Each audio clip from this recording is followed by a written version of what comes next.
Eso fue a finales de enero de 1585. El 15 de febrero aparece Diego de Ibarra, dice ahí, esas tierras no están solas, esas tierras son mías. Pero no tenía títulos de propiedad, no tenía títulos, no tenía documentos. Entonces dices, son mías. Pero como era consuegro del virrey, de Luis de Velasco, oigan, pues dicen que para los amigos justicia y gloria, y para los enemigos justicia a secas. Entonces él tenía la justicia y la gloria de su lado, y entonces se fue a México, y en 1589, el 26 de julio, registra ante un escribano que las tierras del Valle de Valparaíso son de él. A partir de 1589. Total de que la guerra sigue, etcétera, etcétera, la guerra sigue, y en 1592 se rebelan en San Andrés del Teúl, lo que les comentaba, en San Andrés, en la sierra de San Andrés, se rebelan los indios, los tlaxcaltecas que habían venido, yo no sé por qué, no les satisfizo algo que hicieron las autoridades y se rebelaron. Y entonces comisionan a un capitán, a un mestizo, hijo de una india chichimeca y de Pedro Caldera, que fundó San Luis Potosí, y le dicen, órale, usted encárguese de pacificar, y entonces es Miguel Caldera el que se encarga de pacificar todo lo que fue hasta Saltillo, lo que fue Durango, lo que fue Chiametla, que viene siendo Sinaloa, bajaron y todo por Jalisco, el norte de Jalisco. Se dedica a pacificar. Y es en 1594, el 13 de enero de ese 1594, donde Miguel Caldera manda un documento al general en Zacatecas, donde le dice, Valparaíso hay indios poblados. De aquellos que se rebelaron en San Andrés, ahorita son los que están ya poblando Valparaíso. Así nace el pueblo de Valparaíso el 13 de enero. Es el registro, el origen pues ya del pueblo. De modo pues que a partir de ese momento empiezan los trayectos a Fresnillo, porque a los indios había que pacificarlos, había que alimentarlos, había que... Dicen que no los vencieron, a los indios de estos lugares no los vencieron, les compraron la paz. Y valga la expresión, pero hasta aquel tiempo se remonta la palabra los maiciaron. ¿Se han oído esa palabra? Los maiciaron. Los maiciaron. Porque para tenerlos en paz aquí en el Valle de Valparaíso, les traían grandes cantidades de maíz y ganado. Porque les gustaba la carne. No habían conocido carne como la de vaca ni la de caballo. De modo que les gustaba muchísimo. De modo que empiezan a pacificarlos, a tranquilizarlos, trayéndoles grandes cantidades, hasta 400 o 500 cabezas de ganado, de vacas, al año.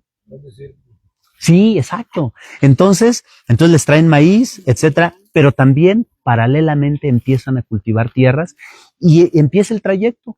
El maíz se los traían de Trujillo, que era de Diego de Ibarra, el ganado se lo traían de Trujillo, pero luego empiezan ya a explotar estas tierras. Bueno, a este lugar se le conocía como los sauces, porque había muchísimos sauces. Ustedes no sé si alcanzaron a ver, todo aquí es los sauces. Se le conocía como los sauces, pero estaba Rialengo. Rialengo es que no tiene dueño, ¿sí? Estaba Rialengo. Para los animales la palabra es mostrenco y para las tierras es Rialengo. Entonces es a partir de 1626 cuando los herederos de Diego de Ibarra logran que el rey les permita vender sus tierras porque ellos radican en España. Y entonces no valía la pena tener en México, en la Nueva España, no valía la pena tener tierra, pues ¿para qué si ni las gozamos? ¿Sí? Entonces pues deciden venir a venderlas y las venden a un señor que era minero en Ramos, ahorita es Villa de Ramos, San Luis Potosí. Se la venden a ese señor, se llamaba Juan Dosal Madrid. Y entonces es en 1629, ¿sí? En noviembre, cuando venden todas las tierras de Diego de Ibarra, eran 84 sitios. 84 sitios. También les daban el nombre de ranchos. 84 ranchos. Regaditos, regaditos, regaditos. Y entre ellos estaba los sauces. Con Juan Dosal, 1630, se viene muchísima gente. Mucha gente a poblarlos y a trabajarlos. Y aquí a este lugar de los sauces llegó un señor que se llamaba Mateo Carrillo. ¿Sí? Y venía arrendando las tierras de Juan Dosal. Y entonces aquí nace el lugar de San Mateo. Pasados los tiempos, pues se decía, oye, ¿para dónde vas? Voy a la estancia de Mateo. Voy a la estancia de Mateo. Voy a Fresnillo, pero voy a pasar a la estancia de Mateo. Y así quedó. Pasó el tiempo, San Mateo. En 1695, Juan Dosal le daba bastante, pero bastante, le daba bastante ayuda al rey. En ese tiempo el rey era Carlos II, al que le decían Carlos el Hechizado, porque aparte de que estaba deforme, aparte de que estaba medio loco, no pudo tener hijos. Dicen que no pudo tener hijos y estaba enfermo, porque ustedes conocen las cruzas. Se oye feo, ¿verdad? Pero finalmente, hola Cora, muy buenas tardes. Por acá hay lugar, por si gustan. Entonces le decían Carlos el Hechizado porque no pudo tener descendencia. Y todo eso, pues ustedes saben que las razas degeneran. Y él, como recibió mucho apoyo del dueño de estas tierras, de Juan Dosal, el hijo, le hizo un regalo el rey de 200 sitios de ganado mayor. Ya les platiqué que cada sitio son 1,756 hectáreas. 200 más las que ya tenía, más o menos dio como 264 sitios de ganado mayor. Eso fue en el 95. En el 99, 4 años después, comenzó el acordonamiento. ¿Sí saben qué es acordonamiento? Es ir, ¿mandé? Ir delimitando, así es, la propiedad. Y empezaron en el Cerro del Cacalote. Quien conozca Fresnillo rumbo a Ábrego o a Trujillo, hay un cerro rojo que está enfrente. Ese es el Cerro del Cacalote. Allí empezaron las medidas. Tengo las mercedes de acordonamiento, los documentos, donde dice, comenzamos tal fecha, en noviembre del 99, partimos del Cacalote, nos fuimos rumbo a Órganos, que está por la carretera Fresnillo-Jerez, ¿verdad?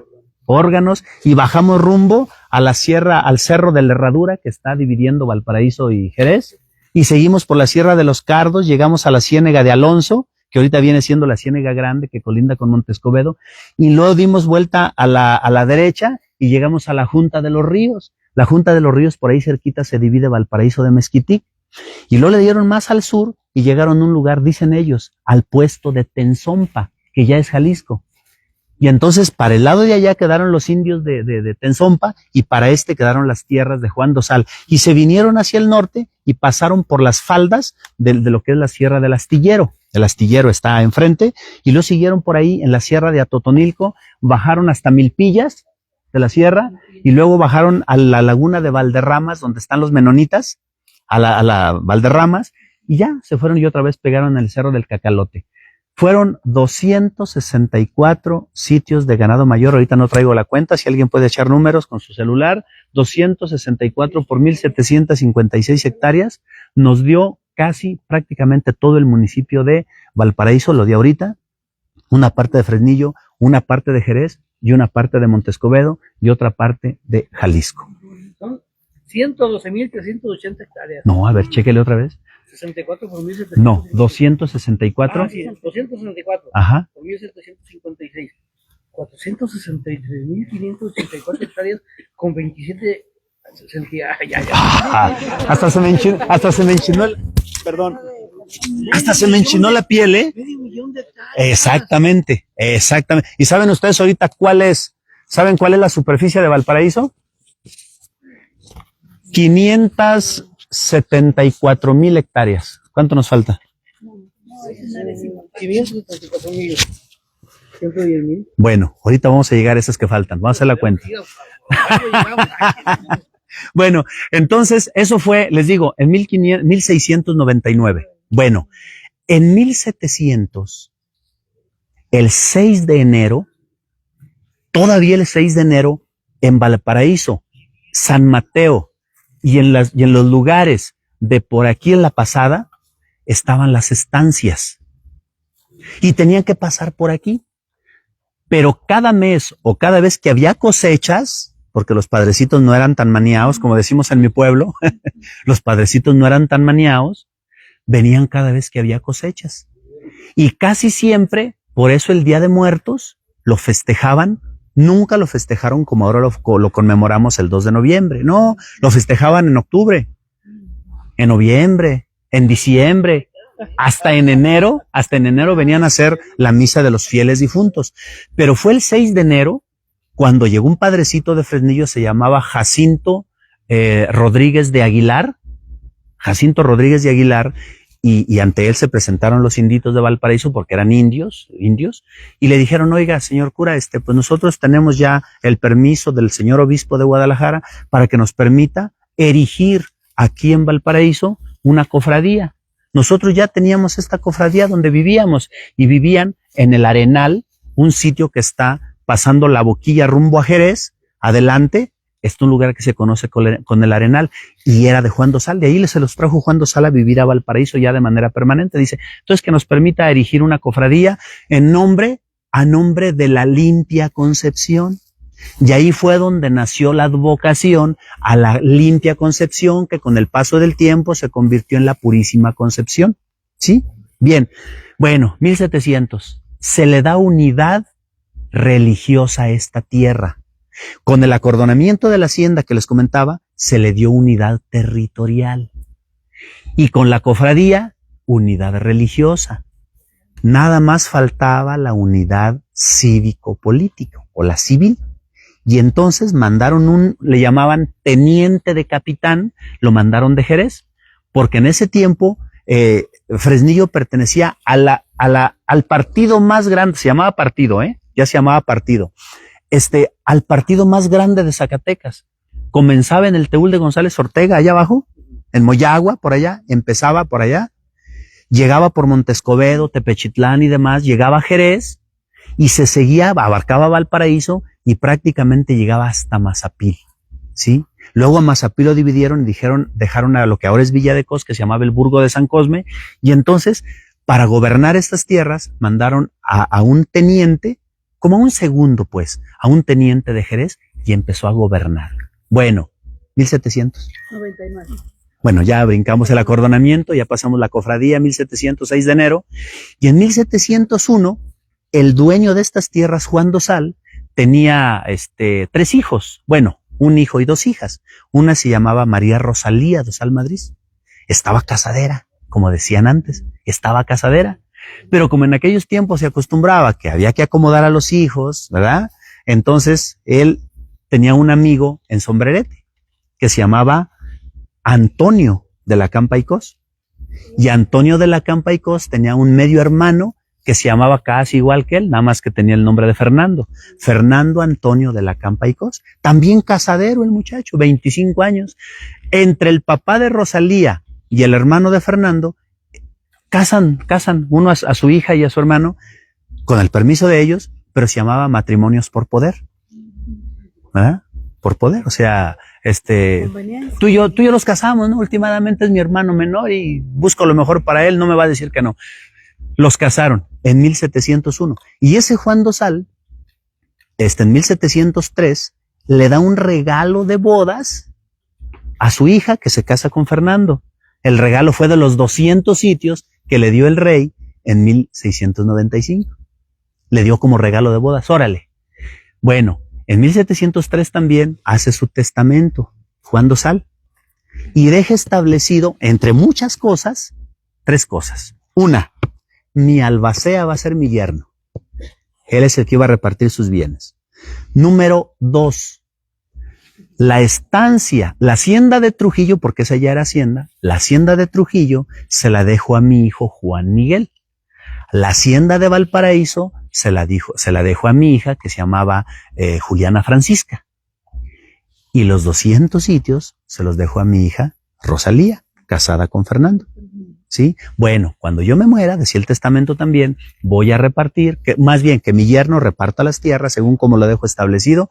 Y en 1712 murió Juan Dosal, y ahora sí, su yerno, Fernando, es el que empezó ya a repartir. Y a partir de ese momento, por lo menos para su servidor, según los documentos que tenemos, es 1712 cuando empieza a fundarse la hacienda de San Mateo, porque empezó a delimitarse. ¿Sí? Su suegro lo llevó en 1704, fueron a un lugar donde había una guardarraya, así dicen los documentos, y fuimos el 18 de febrero de 1704, fuimos a la guardarraya, y hagan de cuenta una cruz. Hacia el norte está la hacienda que fundó Fernando de la Campa y Cos, que se llamaba Buenavista. Al poniente estaba la estancia de Corrales, donde nació la hacienda de Corrales. Hacia el oriente estaba la estancia de Ábrego, donde nació la hacienda de Ábrego, y hacia el sur, la estancia de San Mateo, donde surgió la hacienda de San Mateo. Y ya, ahí nace pues San Mateo. En 1715, Fernando construye Ábrego la hacienda. Se va a vivir ahí y tiene sus primeros años de vida. Tengo el documento que en 1714, Fernando registró su fierro de marcar ganado, lo registró en Guadalajara y lo tengo, tiene como una especie de una C con un tabito, no sé qué, algo así, muy, muy padre que esté el fierro. Bueno, 1715 se convierte en uno de los principales ganaderos del occidente de Zacatecas y tan era productor de ganado que desde Zacatecas empezaron a poner a la venta, ojo, yo digo a la venta, pero se llama subasta. Pusieron en subasta el cargo de proveer a la ciudad de carne. Y como Fernando de la Campa y Cos tenía grandes extensiones, llegó a tener en 1720 cerca de 400,000 cabezas de ganado en todo su territorio, que ya lo veremos más adelante, y entonces por esa razón él llega como principal monopolista y ofrece la carne de borrego y la carne de res al menor precio. No, pues todos dijeron, pues don Fernando, jolines, don Fernando, que nos abastezca. En fin, bueno, a partir de 1715, ya que establece su casa en Ábrego, se va a vivir a Zacatecas. Y desde 1715 construye la casa que ahorita es la Prepa 1. Esa fue la casa, todo ese edificiote fue de Fernando de la Campa y Cos. Un señor edificio, ¿sí? Bueno, allí vive y se hace tan poderoso el señor que él abastecía los ¿cómo se llamaba? Los hospicios, los orfanatos, los hospitales que ya había en ese tiempo. Él los abastecía las cárceles, el mercado del Laberinto. Él llegaba con sus cargamentos de vacas y demás. Inclusive en esa casa donde les digo de la Prepa 1, atrás tenía una carnicería donde llegaba con sus grandes partidas de ganado y ahí lo sacrificaba. Bien, en 1717 lo eligen regidor de Zacatecas.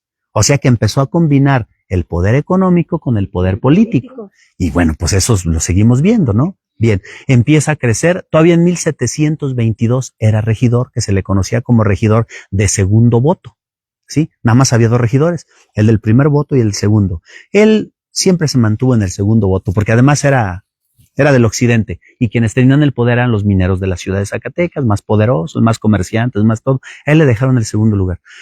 Bueno, en 1722, el año me equivoqué, 1722, hubo una tormenta, pero tormentísima, que le mató 20,000 cabezas de ganado. Y antes de 1722 hubo una sequía que le mató 120,000 cabezas de ganado. Entonces le echaron de ver que tenía 450,000 cabezas de ganado. O sea, estas tierras, a donde voy, es que esta hacienda se convierte en la capital económica de todo el occidente de Zacatecas.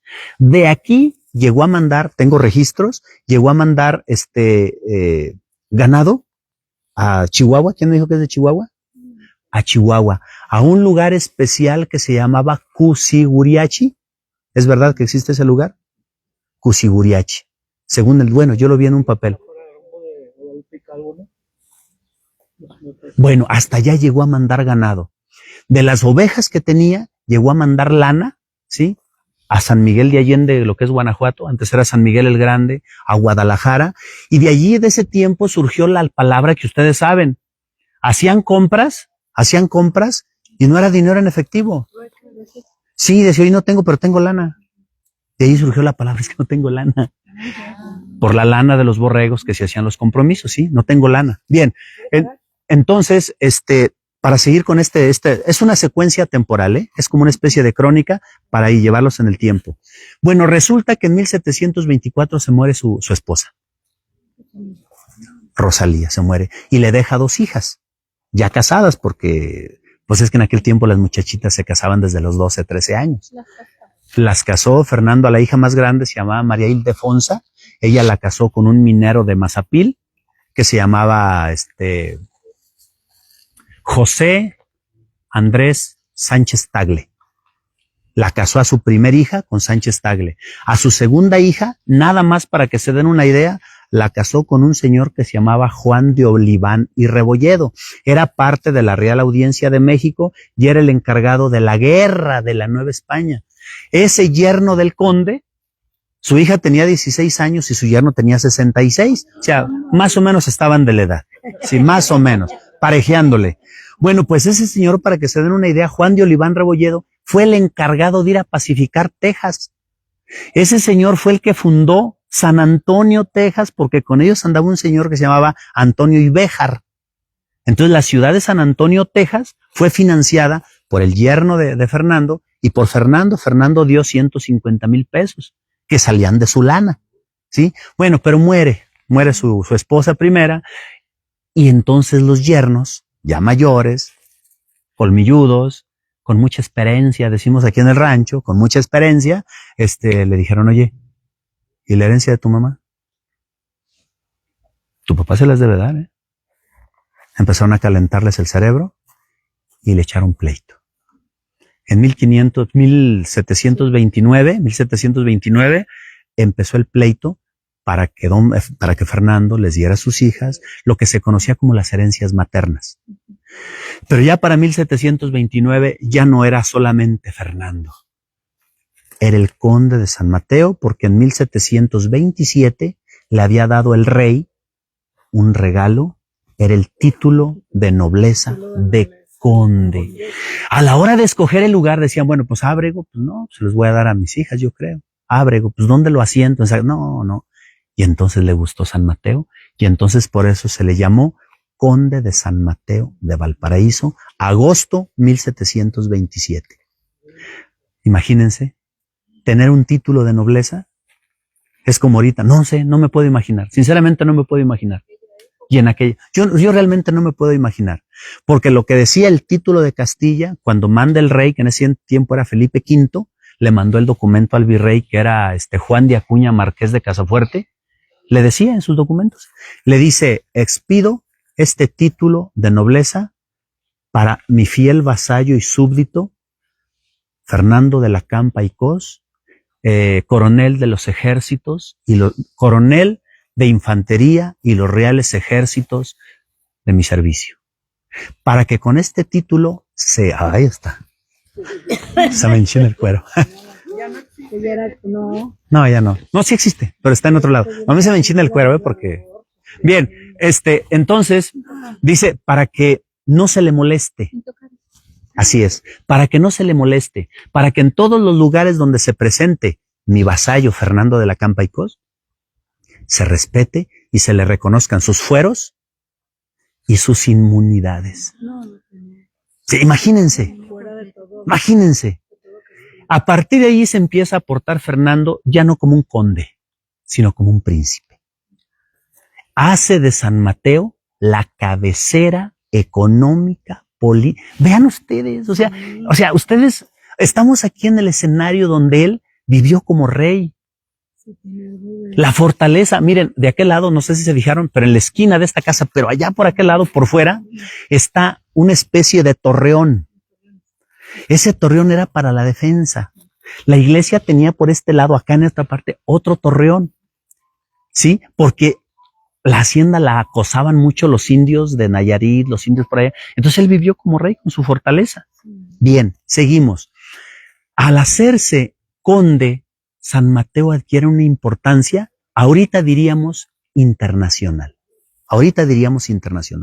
Porque ya se decía en España, ¿sí? Donde estaba el rey, que tenía un nuevo vasallo y todo corrió como pólvora. ¿Sí? En la Real Audiencia de México, Real Audiencia de Guadalajara, en todos lados. Y para que ustedes lo sepan, para ese tiempo solamente Zacatecas tenía 4 condes. 4.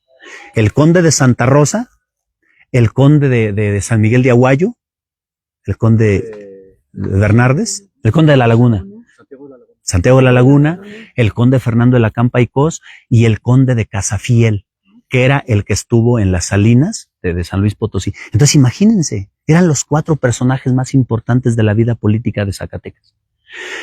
Pero a él le acontecía un problema. Sus hijas querían la herencia y empezó el pleito en 1729 y es en 33, cuando por fin cede y pues acepta que les va a dar sus herencias maternas, pero no sin antes pues ponerse triste, condicionar. Él, antes de repartir sus tierras a sus hijas, él triste, desilusionado, sus hijas, viudo, sin sus hijas, desilusionado, triste, ojeroso, cansado y sin ilusiones. Entonces avisa de que se va a regresar a España. ¿Qué me queda en la Nueva España? Nada. mis hijas me abandonaron, mis hijas me pelearon. Lo único que tenía era una chamacona que tenía aquí en San Miguel, una chamacona, 31 años, se llamaba Catalina Álvarez.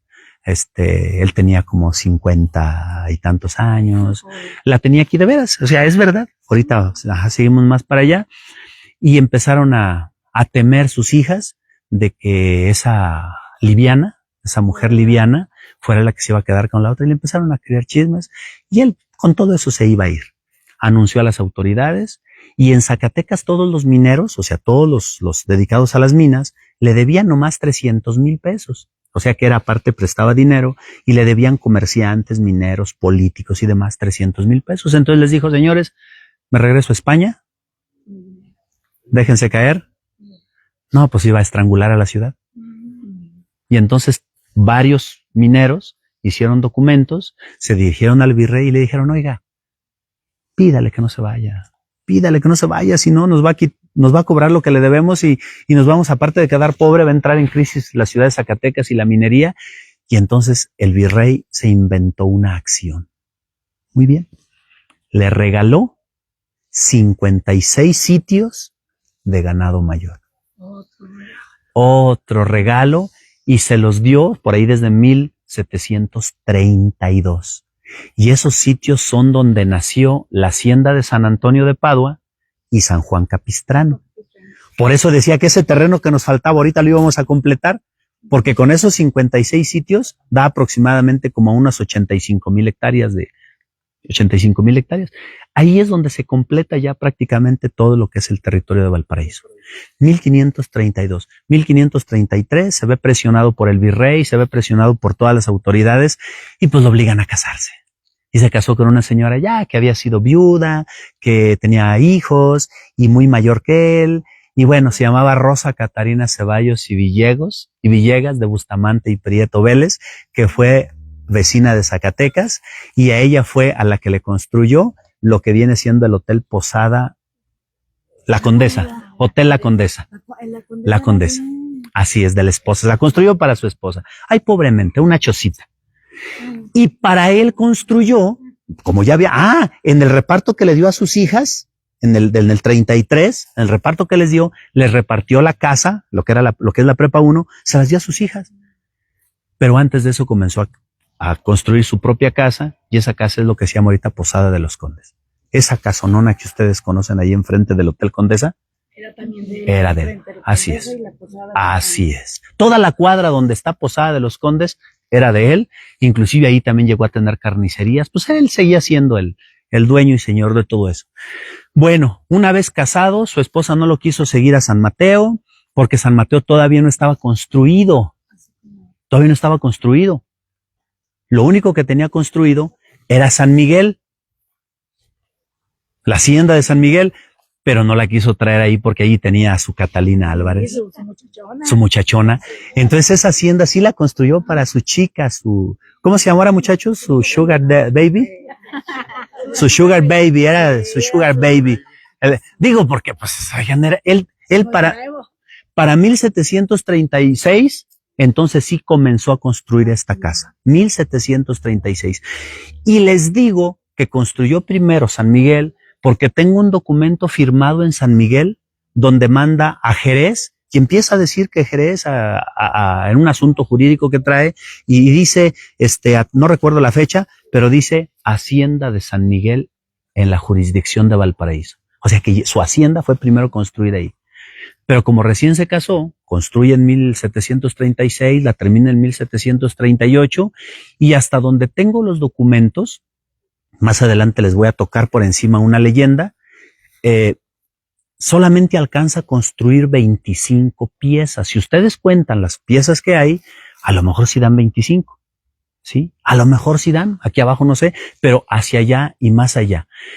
Hace de esta hacienda todo una unidad económica. No hay chance de pasar para allá. No hay chance ahorita. Pero esto lo convierte en el área de su vivienda. Y en la parte de atrás hay unos corrales que ahorita los conocemos como corrales, pero no, era su obraje. Y un obraje era la abuelita o el abuelito de la fábrica moderna. Un obraje era donde había telares, porque aquí se fabricaban cobijas, se llamaban frazadas, ellos le llamaban de otra manera, fresadas. Entonces hacían frazadas, hacían gabanes, hacían jorongos, hacían tapetes, hacían gabanes, inclusive hacían calzado de cuero de borrego, le llamaban cordobanes, etcétera, etcétera, etcétera, ¿no? Entonces quiero decirles pues que Fernando, cuando termine esta casa, la ve con miras de una empresa económica. Desafortunadamente en 1738 empezó a sentirse mal porque cuenta, ahora sí entra la leyenda, muy conocida, y se ha dado por cierto, porque los documentos que yo tengo sí me hacen pensar, pues que a lo mejor se volvió loco, pero sí es cierto de que se perdió. En 1738 regresó de ver a su amada, su esposa la tenía en Zacatecas, no quiso venir, su amada la tenía en San Miguel. La leyenda dice que pues frecuentemente iba a San Miguel, iba con su chica, regresaba no sé a qué horas, pero en una de esas noches que regresó, 11 de la noche, llegó a su aposento, estaba se asegura que era en aquella esquina, porque hasta si ustedes se fijan la entrada aquella en la esquina, se ve diferente, así es. Entonces se asegura que por ahí estaba centrada su habitación, estaba durmiendo cuando empezó a soñar un dragón sobrevolando, y que en sus garras traía a su amada, a la chica de San Miguel, pero que su chica ya es casi estrangulándola, el dragón le gritaba: conde de San Mateo, arrepiéntete, por tu culpa me llevan a los recónditos infiernos, arrepiéntete, y bla, bla, bla. Él se despertaba sobresaltado y trataba de incorporarse y seguía oyendo. Bajó al patio y volvió a oírlo. Se subió, se vistió, bajó, y en ese cuartito que está ahí, está chiquito, ahí es donde estaba el portero que atendía, abría y a quien entraba y salía. Ahí estaba le llamaban ¿cómo le llamaban? El mozo. Y a ese mozo le dice: ¿sabes qué? Ensíllame mi caballo y acompáñame. Y se fueron a San Miguel. Sí, dice, pues es que algo está pasando. Se acababa de llegar, tenía como 3 horas, 4 horas. Y entonces cuando llega, la estaban ya acomodando a su amada, porque se estaba muerta. Como una premonición. Ajá. Sí, estaba muerta ya. Entonces encontró ahí a los sirvientes de la hacienda que le estaban poniendo su mortaja, los candelabros, etcétera, etcétera. Y entonces ahí es donde se asegura que él comenzó un proceso de reflexión y arrepentimiento. Y entonces a partir de ahí empieza a planear con el mozo, el devoto también le decían, que le preparara un lugar porque se quería retirar. Quería arrepentirse, expiar era el más rico de Zacatecas.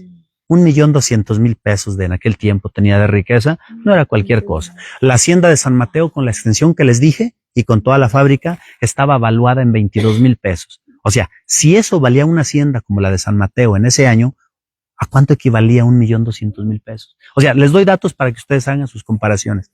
De modo pues que él, en 1738, elabora su testamento, elabora un mayorazgo. Son 2 cosas diferentes.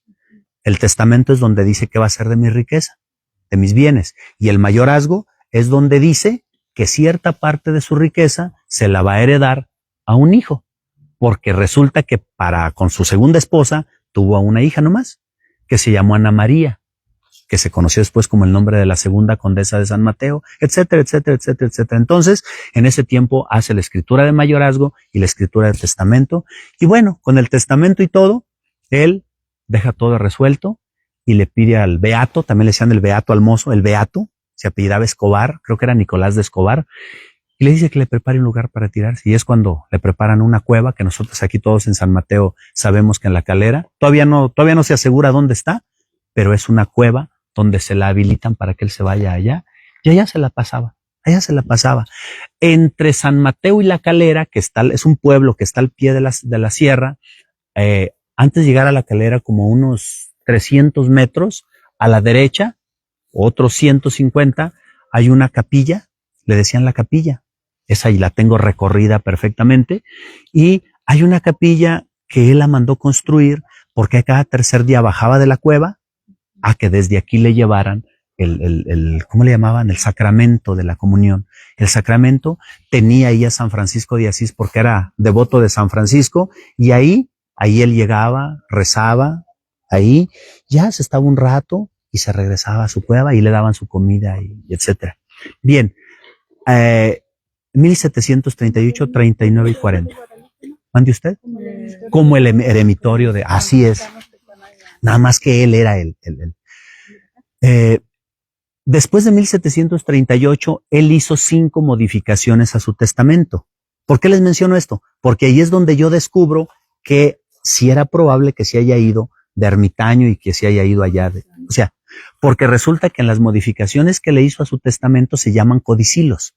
Cada modificación al testamento se llama un codicilo, segundo codicilo. Él le hace 5. Él estuvo presente en 2. Fue a Fresnillo, firmó los 2 primeros codicilos y en el tercero y al quinto ya no. Ya no. Su representante era su sobrino, su administrador además de la hacienda, Juan Antonio de Mier y Campa, y cuando se va a Fresnillo, él declara ante el notario ahí y le dice, ¿sabe qué? Mi parte, pues así decía, o sea, mi patrón, mi parte no puede estar presente, pero yo firmo a nombre de él, etcétera, etcétera. Bueno, en 1741 llega aquí a San Mateo el señor obispo que se llamaba Juan Gómez de la Parada, y no ha habido un lugar en toda la Nueva España, excepto la Catedral de Zacatecas o el Convento de Guadalupe, excepto esos grandes lugares a donde llegaba el señor obispo y se estaba muchos días. Bueno, excepto esos lugares, el 27 de septiembre de 1741 llegó el señor obispo aquí y aquí estuvo hospedado 17 días. Aquí. Y los documentos dicen que estuvo hospedado en el palacio del conde de San Mateo. Entonces, por muchos años este lugar lo conocimos como el palacio. Mucha gente dice el palacio. O sea, hermoso que estaba este lugar. Así como lo ven, se ve bonito. Pues nada más imagínenselo. Bien, el conde Fernando muere en 1742. ¿A la edad? 66 años.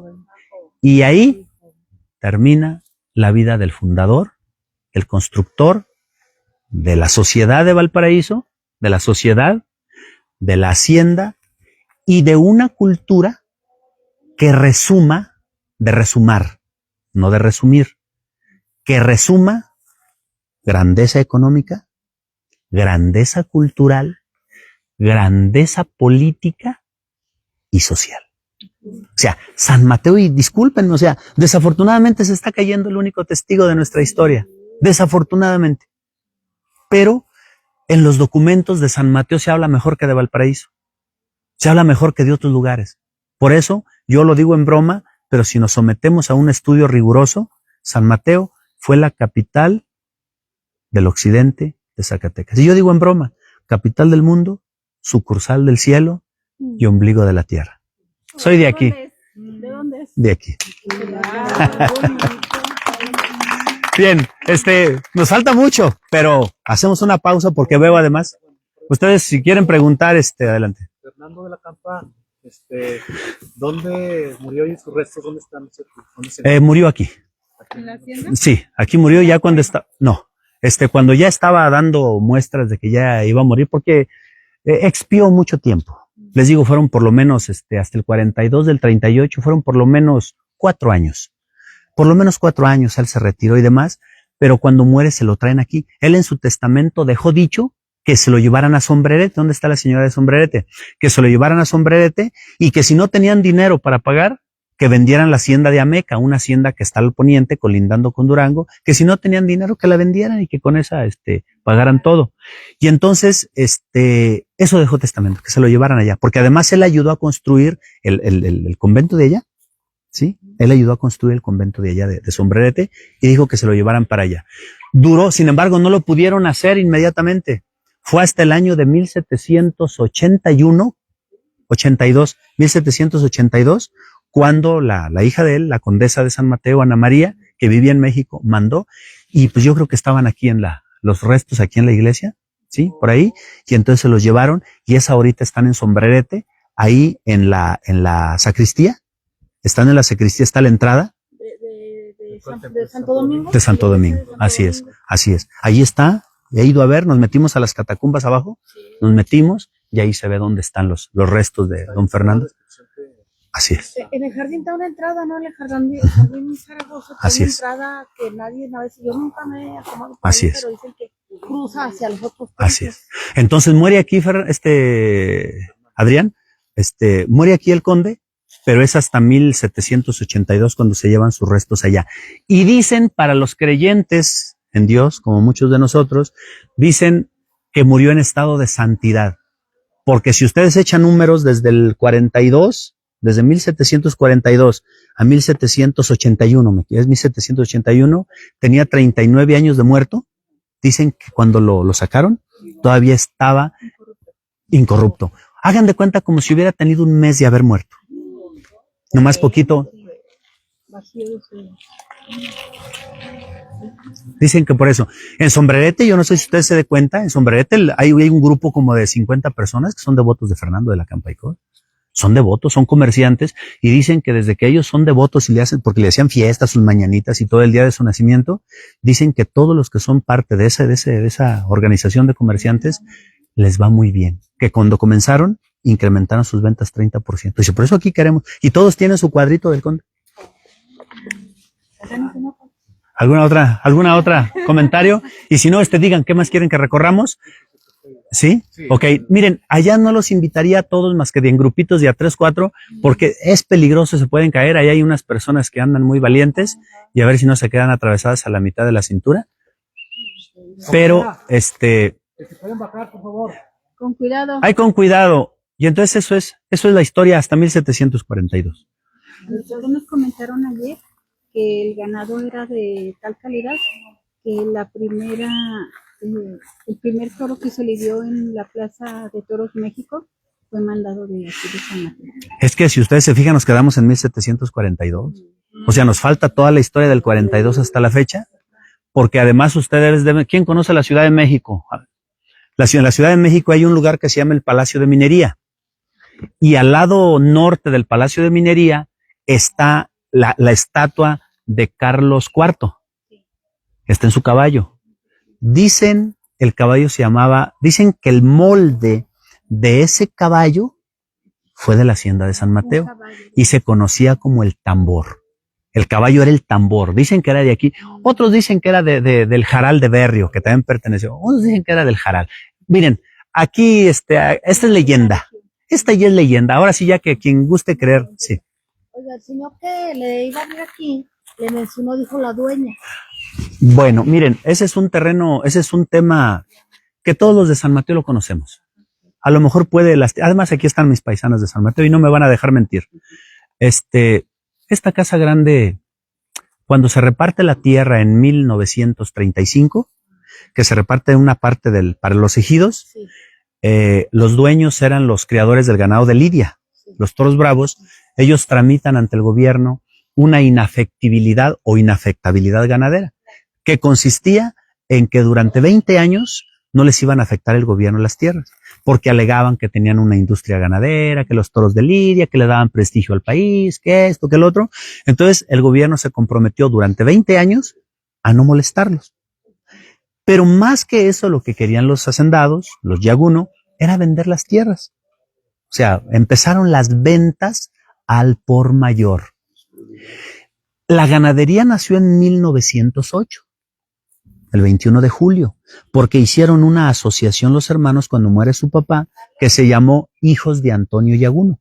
Los hijos, es una asociación, pero la asociación era hacer de la hacienda una empresa y dentro de la explotación era el ganado de lidia.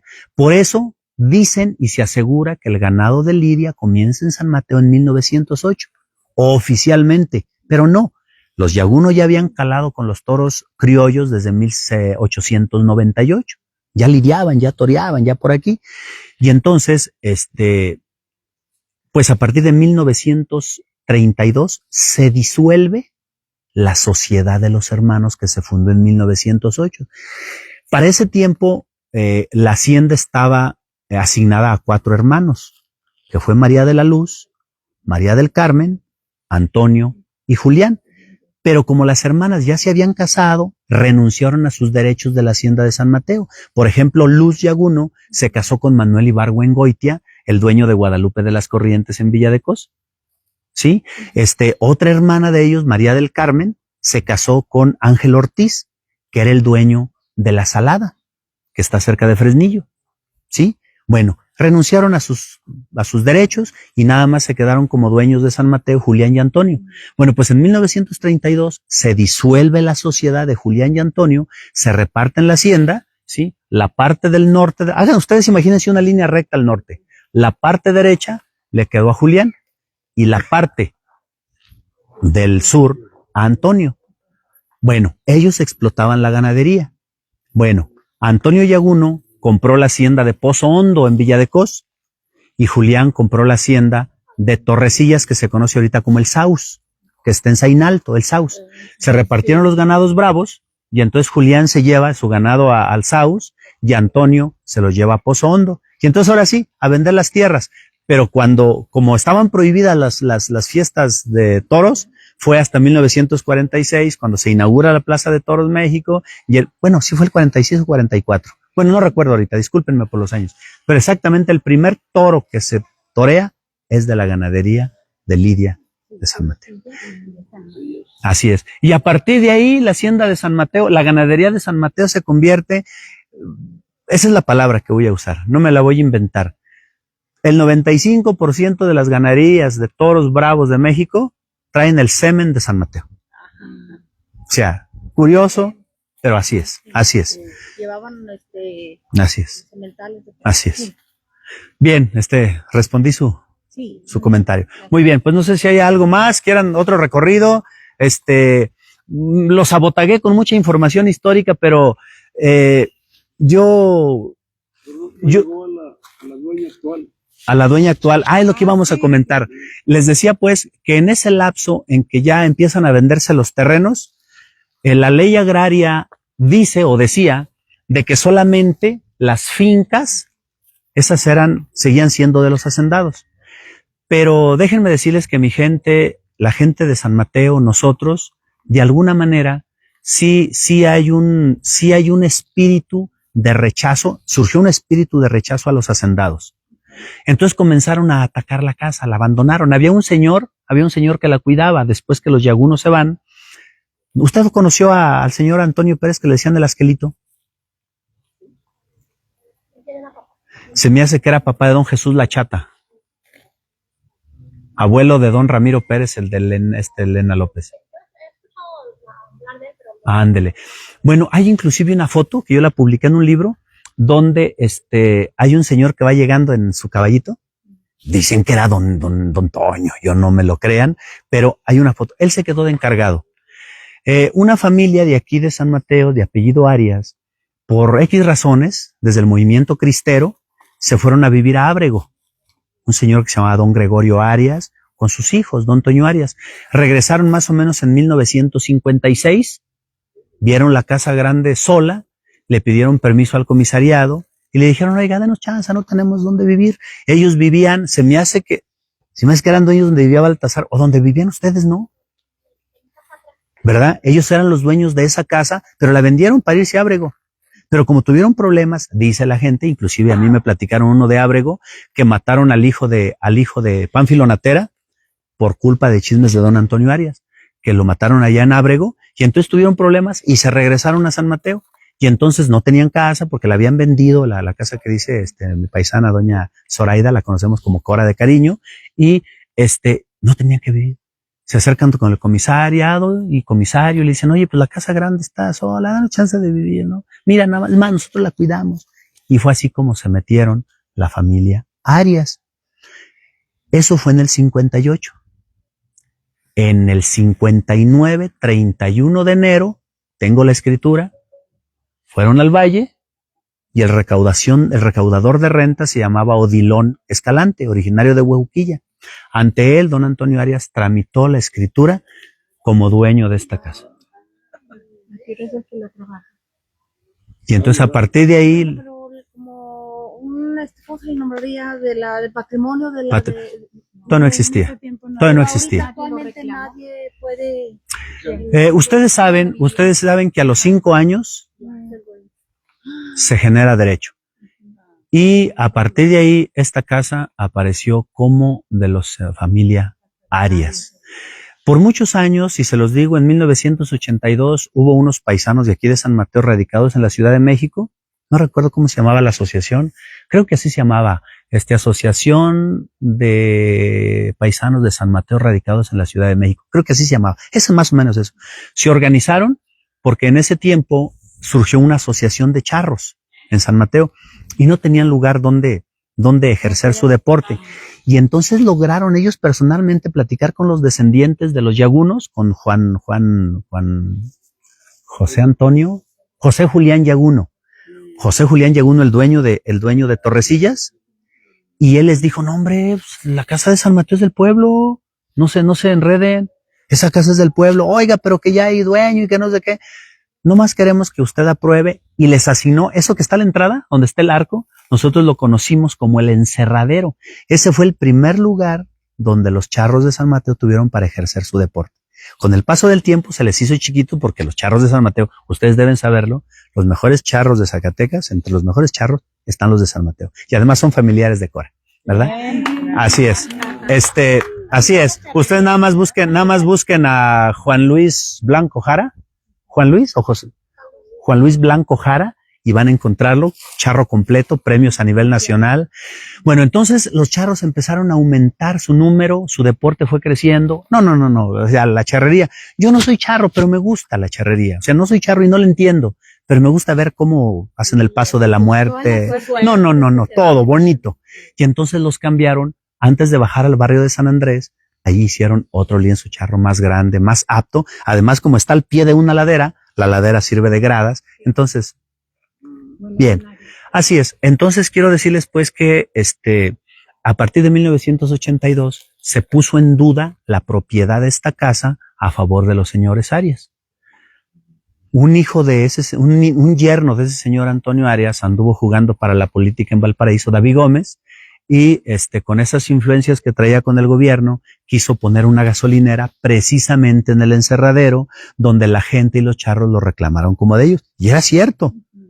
Pero entraron las broncas políticas y la gente terminó, no lo corrieron, pero ellos, los Arias, terminaron sintiéndose mal en San Mateo y se fueron. Pero debo decirles que de antes de 1982 se ha dicho que San Mateo aquí, esta hacienda, tiene 100 cuartos. Les hablaba de que se iba a decir más adelante una leyenda, que son 100 cuartos, 100 habitaciones. Yo en los papeles tengo 25, pero bueno, la leyenda dice que son 100. Que estaban, le dan 100 llaves, pero no hallaban un cuarto. Y se asegura que ese cuarto que falta es donde está el tosco del tesoro del conde, y que era 1 metro cúbico de tesoro. Ahí está la pila, miren, yo no sé si se lo hallaron o qué onda, pero ahí está 1 metro cúbico.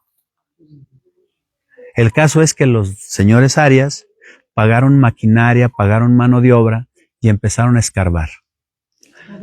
Aquí al otro lado o por aquí, no sé dónde, yo estaba chavito de 7, 8 años, logramos meternos a robarnos los palomos porque había muchos palomos aquí que tenían, nos metimos mis amigos y yo y encontramos que en un cuarto el sistema de trabajar del señor Arias era que un cuarto lo empezaba a escarbar de este lado, toda la tierra a la mitad, y echaba la tierra para la otra mitad.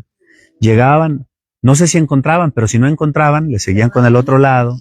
Y entonces ese era su sistema. Entonces empezaron a acabarse la casa grande. Esa portada de lo que les decía yo, de que está en la Asociación Ganadera, tengo un documento donde le dan al comisariado de San Mateo en ese tiempo 20,000 pesos para que no haga aire, ¿sí? Para que no protesten, porque la gente se puso al brinco cuando vino el gobernador Rodríguez Elías, José Isabel Rodríguez Elías. Sí, abusó. 3 personas se llevaron esa pieza monumental, 3 personas. Un señor se llamaba Manuel Ibargüengoitia Cortázar, que era el hijo de Luz Yaguno, era Yaguno, era Manuel Cortázar.